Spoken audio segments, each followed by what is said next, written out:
Teman-teman, selamat bertemu kembali di Insight Talk bersama saya Setiawansyah.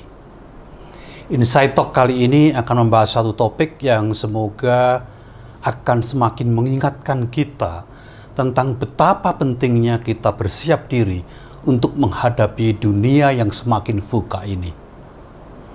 Kita hari ini akan membahas tentang Organizational Ambidexterity. Istilah ambidextrous merujuk pada orang yang mampu menggunakan kedua tangannya, kanan dan kiri, dengan sama baiknya. Suatu perusahaan dikatakan ambidextrous kalau ia mampu menjalankan dengan seimbang dua perspektif bisnis yang berbeda. Pertama adalah eksploitasi bisnis saat ini melalui pemanfaatan berbagai sumber daya untuk meraih target operasional, produktivitas dan efisiensi. Dan kedua, eksplorasi bisnis masa depan. Mereka selain mencapai kesuksesan untuk bisnis saat ini, juga berupaya keras untuk selalu melakukan inovasi dan terobosan baru sesuai dengan perubahan zaman dan tuntutan customer yang berubah dari waktu ke waktu. Untuk lebih jelasnya, mari kita lihat matriks tentang Organizational Ambidexterity ini dengan menggunakan dua sumbu yang saya sebutkan tadi, yaitu eksploitasi dan eksplorasi. Meminjam istilah Matt Stoker dari Stoker Partnership, ada 4 jenis perusahaan di dalam kuadran ini. Yang pertama adalah zombie.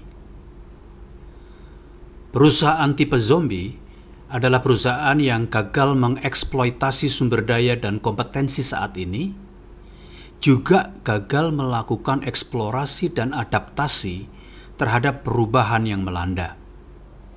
Perusahaan dalam kategori ini dapat dipastikan akan hilang dari percaturan dunia bisnis.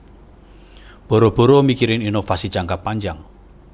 Target operasional dan finansial jangka pendek saja keteteran. Perusahaan jenis kedua adalah perusahaan miner atau perusahaan penambang, yaitu perusahaan yang melakukan eksploitasi tetapi minim eksplorasi. Perusahaan di dalam kategori ini lebih banyak fokus pada pemaksimalan tingkat pengembalian dan kapabilitas yang mereka miliki sekarang dan pada efisiensi serta pencapaian target. Meskipun ada pemikiran masa depan, perusahaan lebih sibuk berkutat pada persoalan saat ini, berasumsi bahwa tidak akan ada hal besar yang mengguncang status quo. Incremental improvement dirasa sudah cukup. Perencanaan revenue jangka panjang lebih mengacu pada kinerja masa silam dan cenderung mengabaikan perlunya breakthrough innovation karena khawatir akan mengganggu pencapaian jangka pendek. Perusahaan miner sering gagal mengantisipasi perubahan yang tengah dan akan terus melanda. Juga besar kemungkinan perusahaan kategori ini akan terhapus dari sejarah. Kodak, BlackBerry, Blockbuster, Motorola, dan banyak lagi. Di Indonesia juga banyak contoh. Kita tahu supermarket 7-Eleven. Dari media ada Sinar Harapan, Harian Bola, dan perusahaan-perusahaan lain yang merupakan contoh konkret perusahaan dalam kuadran miner ini. Banyak perusahaan miner ini yang justru hancur tergilas perubahan karena jebakan kesuksesan mereka sendiri yang memabukkan. Sukses membuat perusahaan miner mengulang-ulang apa yang mereka lakukan, menganggap cukup dan mengabaikan inovasi yang dituntut oleh zaman dan juga oleh customer. Tipe berikutnya adalah tipe perusahaan adventurer atau petualang, yaitu perusahaan yang aktif melakukan eksplorasi tetapi kurang eksploitasi. Ciri perusahaan kategori ini adalah fokus kemana arah ke depan. Banyak riset, diskusi, dan waktu dihabiskan oleh adventurer. Biasanya mereka sangat responsif kepada perubahan, dinamis dan kuat di inovasi, tetapi sering lupa the bottom line. Perubahan yang terus-menerus sering membuat penyelarasan strategis juga menjadi sulit. Ericsson misalnya pernah masuk di kategori ini dengan 30.000 karyawan R&D dan 100 teknologi centernya di seluruh dunia. Dan akhirnya mereka terpaksa melakukan layoff besar-besaran. Tipe perusahaan yang keempat adalah tipe conqueror, penakluk. Eksplorasi dan eksploitasi keduanya dijalankan dengan seimbang. Inilah perusahaan ambidextrous. Perusahaan dalam kategori ini menempatkan efektivitas dan responsiveness organisasi pada tingkatan yang tinggi, terus berupaya untuk menjajaki hal baru, dan eksploitasi peluang yang dimiliki untuk tetap mencapai kinerja optimal tanpa meninggalkan fleksibilitas dan kemampuan bertransformasi. Sukses tidak memabukkan mereka, dan mereka terus berupaya menemukan model-model dan terobosan-terobosan baru. Lalu bagaimana dengan perusahaan-perusahaan startup yang banyak muncul sekarang? Perusahaan startup lazim mulai dengan menjadi adventurer, mengidentifikasi peluang baru untuk dieksploitasi. Ketika ide berkembang dan mengkristal, mereka mulai menjadi miner, mengeksploitasi sumber daya dan kompetensi yang ada untuk memaksimalkan hasil dari peluang yang ditemukan. Perusahaan startup yang tidak segera mengembangkan kemampuan eksploitasi, secemerlang apapun gagasan bisnisnya, besar kemungkinan akan gagal di tahap awal.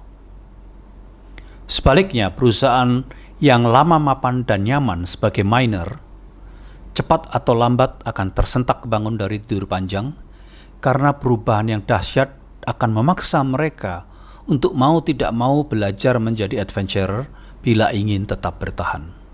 Lalu apa sebenarnya hal-hal penting yang perlu kita siapkan sehingga kita bisa membantu organisasi atau perusahaan kita untuk menjadi ambidextrous? Yang pertama adalah leadership atau kepemimpinan. Kepemimpinan CEO dan top management adalah hal yang sangat penting untuk menjadikan sebuah organisasi ambidextrous. Bangkit atau ambruknya suatu organisasi seringkali disebabkan oleh masalah yang pertama ini.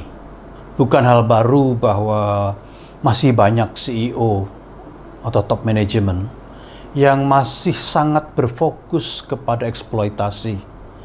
Mereka hanya mengejar target jangka pendek, yang nanti sajalah, Belanda masih jauh. Sayangnya di tingkat yang lebih tinggi lagi, yaitu di level pemegang saham, masih cukup banyak juga para pemegang saham yang tidak terlalu sabar untuk menunggu payback dari eksplorasi. Sehingga inovasi, ide-ide, gagasan baru apapun di mata mereka menjadi jelek karena belum menjamin ada keberhasilan nantinya. Eksplorasi menjadi seperti the promised land, tanah yang dijanjikan, yang belum pasti apakah kita akan bisa masuk atau tidak.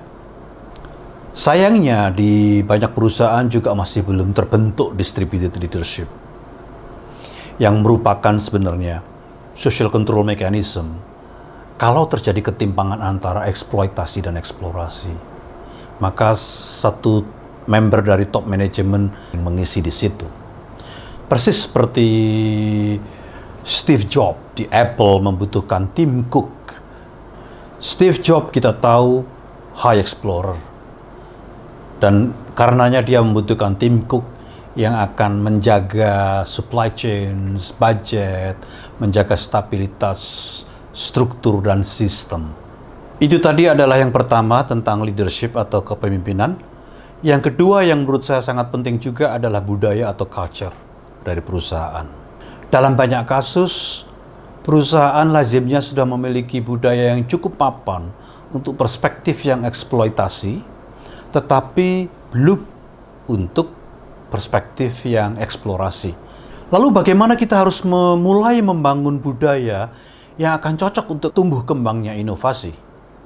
Iklim dan budaya yang diperlukan untuk mendorong eksplorasi dan inovasi adalah iklim di mana ada ruang dan kebebasan bagi karyawan untuk mengajukan pendapat, berani memberikan pendapat, dan mencoba hal-hal baru tanpa mereka merasa khawatir atau takut akan ada hukuman ketika mereka gagal. Dengan kata lain, sebenarnya dibutuhkan iklim yang cukup demokratis untuk menumbuh kembangkan budaya inovasi. Contoh sederhana dapat teman-teman lihat pada misalnya Korea Selatan dan Korea Utara. Korea Selatan dengan sistem pemerintahan yang demokratis, sementara Korea Utara lebih opresif sifatnya. Dan kalau kita lihat Global Innovation Ranking, maka kita akan lihat bahwa Korea Selatan skornya tinggi sekali, tetapi Korea Utara sangat rendah. Hanya kalau kebebasan seperti ini ada, maka akan timbul keterbukaan untuk menyerap ide dan gagasan-gagasan yang berbeda dari luar, dan keterbukaan ini akan mendorong kolaborasi.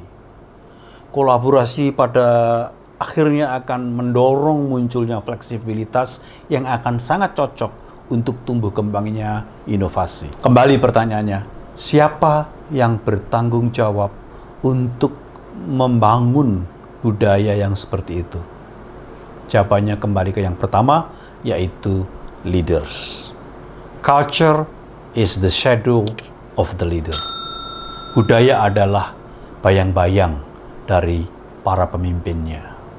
Itulah beberapa hal yang perlu kita perhatikan dan siapkan jika kita ingin betul-betul mampu menjadi organisasi atau perusahaan yang ambidextrous. Dan sebenarnya kalau kita kaitkan topik kita kali ini dengan apa yang pernah kita bahas sebelumnya mengenai The Three Box Solution dan Triwikrama Business, maka sebenarnya lah kita membicarakan hal yang sama, yaitu apa-apa yang perlu kita bangun untuk kita memiliki future fluency atau kefasihan masa depan.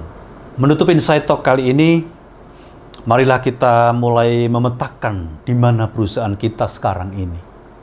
Pada kuadran mana perusahaan kita sekarang ini di dalam matriks ambidextrity tadi.